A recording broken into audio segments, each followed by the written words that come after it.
بسم اللہ الرحمن الرحیم۔ السلام علیکم۔ انسان کا زوال اس وقت شروع ہوتا ہے جب وہ اپنے مخلص لوگوں کے ساتھ منافقت شروع کر دیتا ہے۔ ہر انسان خوبصورت ہے بشرطے کہ دیکھنے والا خوبصورت انسان ہو۔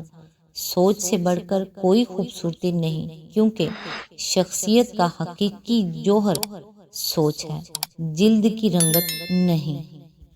زندگی میں جو بھی کام کرنا ہے خدا کے بھروسے اور اپنے دم پر کیجیے، لوگوں کے بھروسے نہیں، کیونکہ لوگ کاندھے پر تبھی اٹھاتے ہیں جب مٹی میں ملانا ہو۔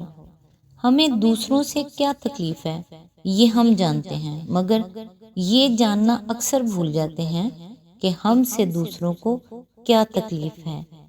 اللہ تعالیٰ سے دعا ہے کہ اللہ تعالیٰ آپ کو اور آپ کے تمام اہل و عیال کو اپنے حفظ و امان میں رکھے اور آپ کی تمام نیک اور جائز حاجات پوری فرمائے، آمین۔ آج انشاءاللہ سورہ الانبیاء کی آیت نمبر 1 سے سٹارٹ کریں گے۔ یہ سورت مکی ہے اور اس کی ٹوٹل آیات 112 ہیں اور یہ پارہ نمبر 17 سے سٹارٹ ہو رہی ہے۔ اس کا ترجمہ اور تفسیر تفہیم القرآن سے بیان کروں گی جو اہل سنت جماعت کے لیے ہے۔ اعوذ باللہ من الشیطان الرجیم، بسم اللہ الرحمن الرحیم۔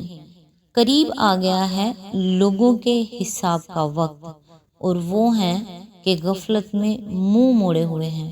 اس کی تفسیر ہے، مراد ہے قرب قیامت، یعنی اب وہ وقت دور نہیں ہے جب لوگوں کو اپنا حساب دینے کے لیے اپنے رب کے آگے حاضر ہونا پڑے گا۔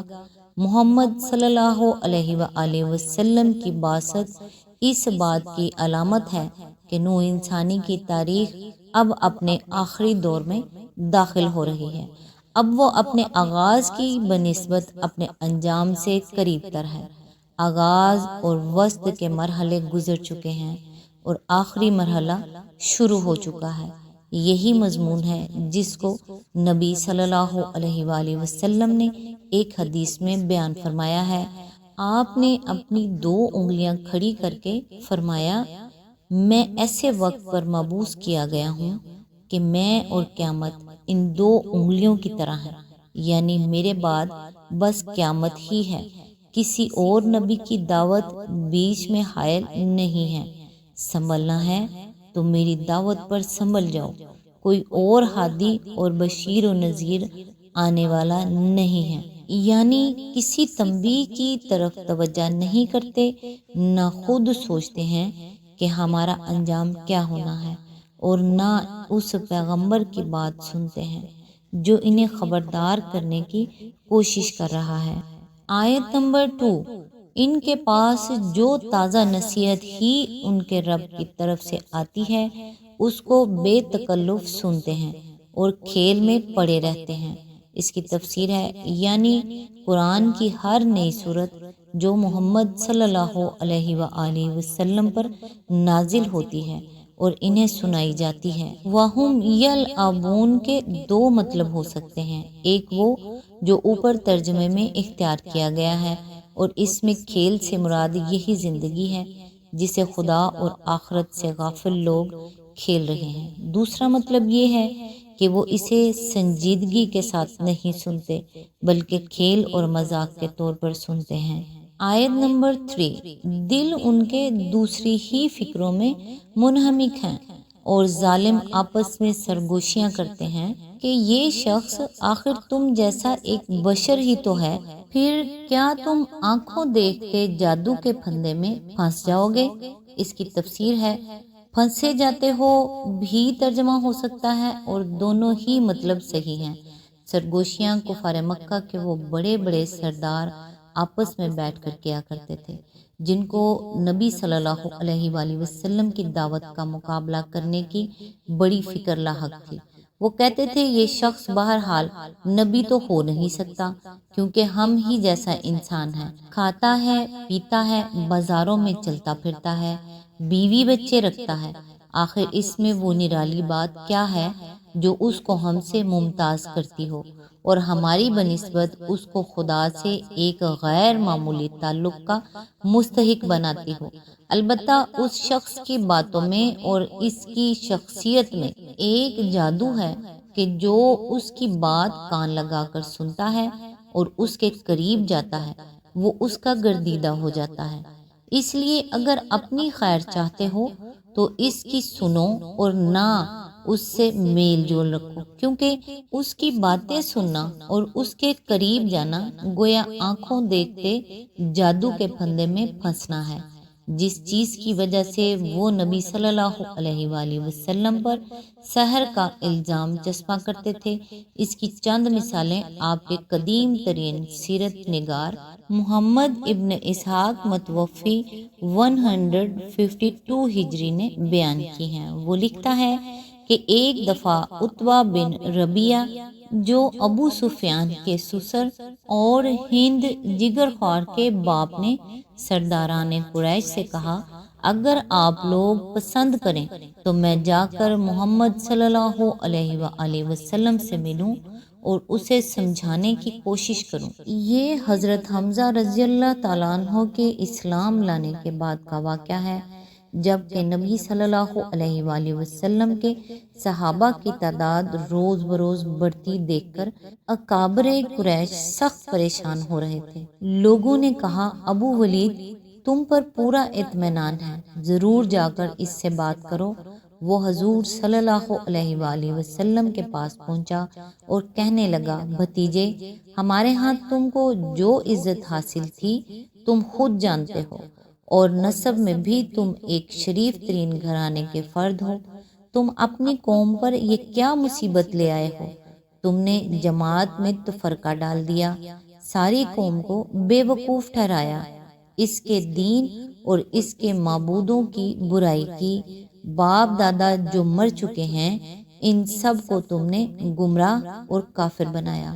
بھتیجے اگر ان باتوں سے تمہارا مقصد دنیا میں اپنی بڑائی قائم کرنا ہے تو آؤ ہم سب مل کر تم کو اتنا روپیہ دے دیتے ہیں کہ تم سب سے زیادہ مالدار ہو جاؤ۔ سرداری چاہتے ہو تو ہم تمہیں سردار مان لیتے ہیں، بادشاہی چاہتے ہو تو بادشاہ بنا دیتے ہیں، اور اگر تمہیں کوئی بیماری ہو گئی ہے جس کی وجہ سے تم کو واقعی سوتے یا جاگتے میں کچھ نظر آنے لگا ہے تو ہم سب مل کر بہترین طبیبوں سے تمہارا علاج کرا دیتے ہیں۔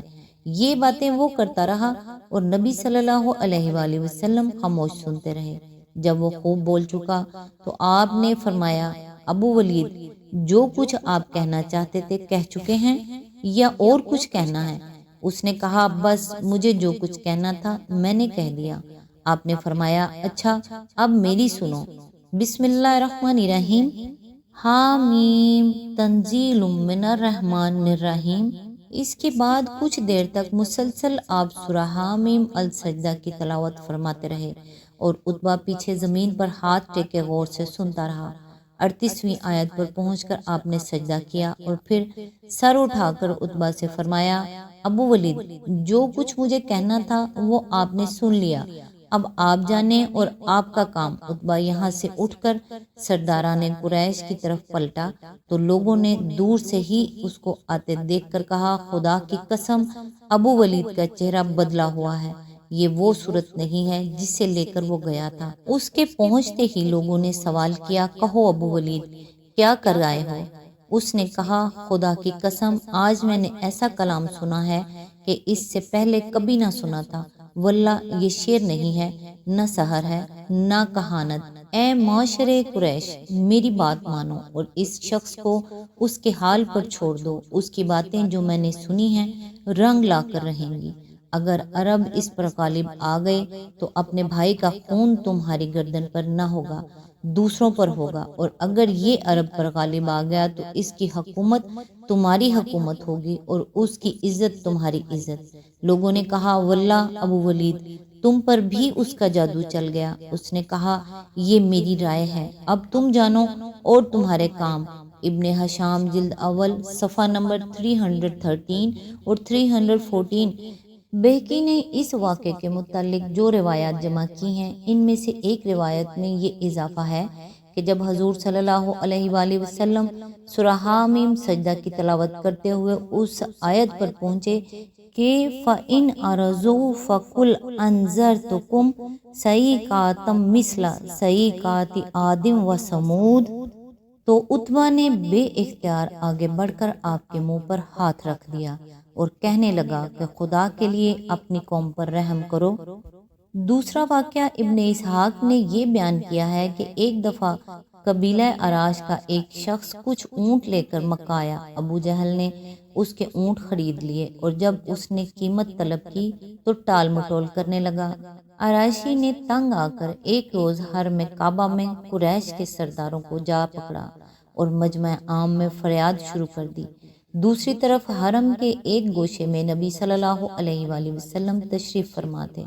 سرداران قریش نے اسی شخص سے کہا کہ ہم کچھ نہیں کر سکتے، دیکھو وہ صاحب جو اس کونے میں بیٹھے ہیں، ان سے جا کر کہو، وہ تم کو تمہارا روپیہ دلوا دیں گے۔ اراشی نبی صلی اللہ علیہ وآلہ وسلم کی طرف چلا اور قریش کے سرداروں نے آپس میں کہا آج لطف آئے گا۔ اراشی نے جا کر حضور صلی اللہ علیہ وآلہ وسلم سے اپنی شکایت بیان کی۔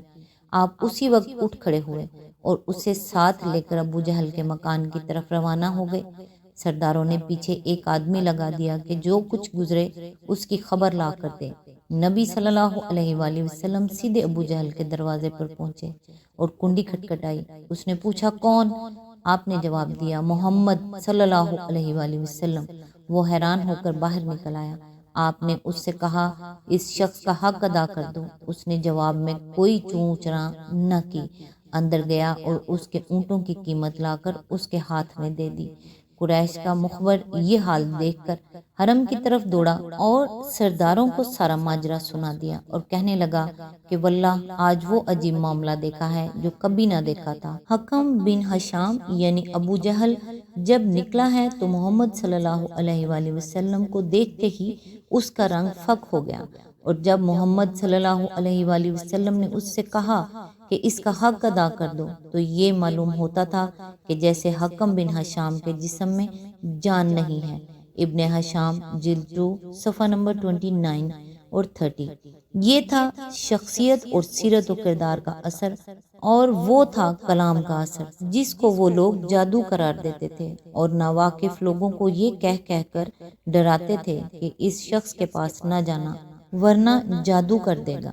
آج تک کے لیے بس اتنا ہی۔ نیکسٹ انشاءاللہ آیت نمبر 4 سے سٹارٹ کریں گے۔ تب تک کے لیے دعاؤں میں یاد رکھیے گا۔ اللہ حافظ۔